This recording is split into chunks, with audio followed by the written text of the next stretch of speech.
Herkese merhaba. Bugün size acayip güzel, çok da lezzetli bir düğün çorbası yapacağım. Düğün çorbasının içerisinde olması gereken en önemli özellikli et kuzu gerdandır arkadaşlar. Gerdan böyle üstünde kemiği olan ve etrafında son derece uzun pişmesi gereken bir parça.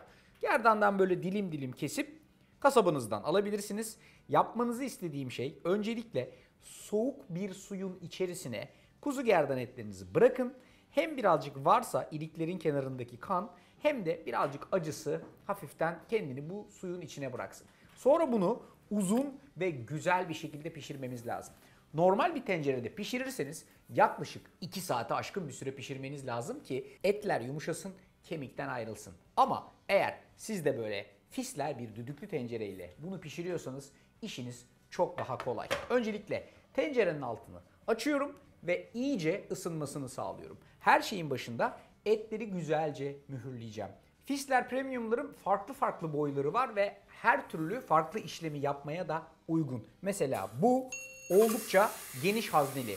İçine 4 litre kadar sıvı alabilecek haznesi var. Kaç litre koydum, ne yaptığımı buradan görüp gözlemleyebiliyorsunuz. Şimdi ilk yapacağım şey kuzu gerdan etlerimi Fisler Premium düdüklü tenceremin içerisine almak ve her iki taraflarının da güzelce izlenmesini sağlamak.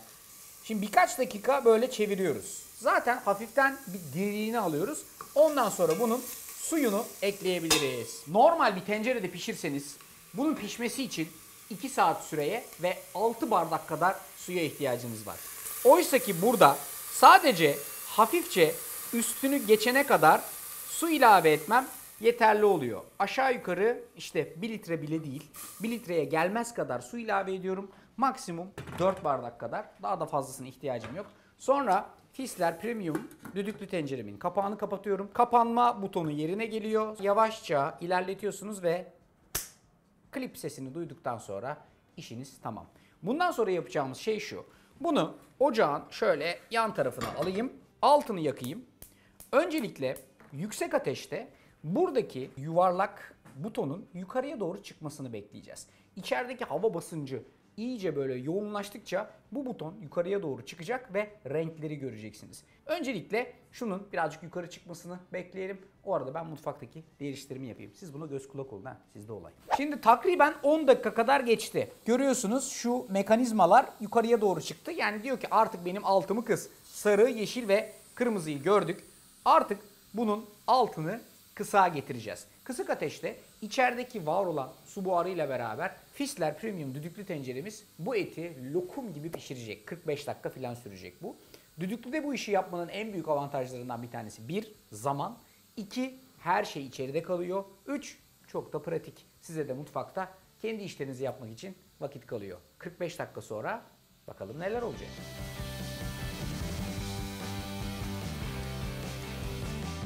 ...45 dakika göz açıp kapayıncaya kadar geçti. Bu arada ben ocağı kapattım 45 dakikanın sonunda. Şu buhar atma kısmını kendimden uzağa doğru, hatta cama doğru tuttum ki birazcık dışarıya doğru gitsin.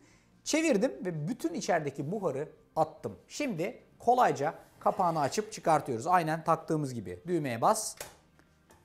Çıkma noktasına getir. Kapağı kaldır. Bakınız dumanlar çıkıyor.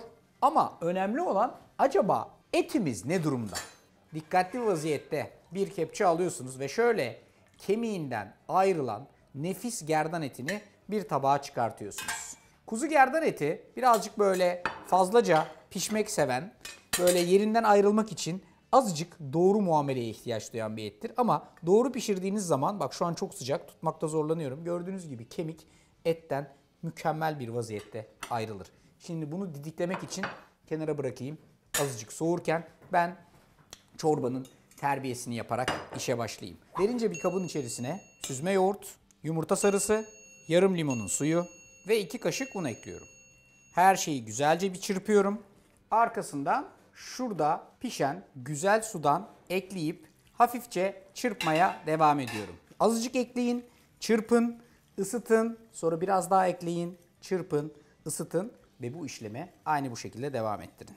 İyice çırptım ve buradaki terbiyeyi ısıttım. Şimdi yeniden aynı tencerede çalışmaya devam ediyorum. Tencerenin altını yaktım. Orta ısıda çırptığım her şeyi direkt olarak yeniden tencerenin içerisine transfer ettim. Şöyle hafiften bir karıştırdım. Bunun üzerine yaklaşık 2 bardak kadar daha su ilave ettim. Altı yanıp burada hafif hafif kıvamlanmaya başlarken buradaki kuzu gerdan etlerini de ufak ufak lime lime elimle kemiğinden ayırıp çorbanın içerisine transfer ettim. En son batımda tuz, karabiber, isterseniz servis ederken üstüne bir de yağ yakarsınız. Mükemmel bir düğün çorbası olur. Şöyle coslatacaksınız bak. Cos. Cos. İşlem bu kadar. Mükemmel, mis gibi kokan bir düğün çorbası. Bütün detaylarını size verdim. Artık yaparsınız. Hepinize afiyet olsun.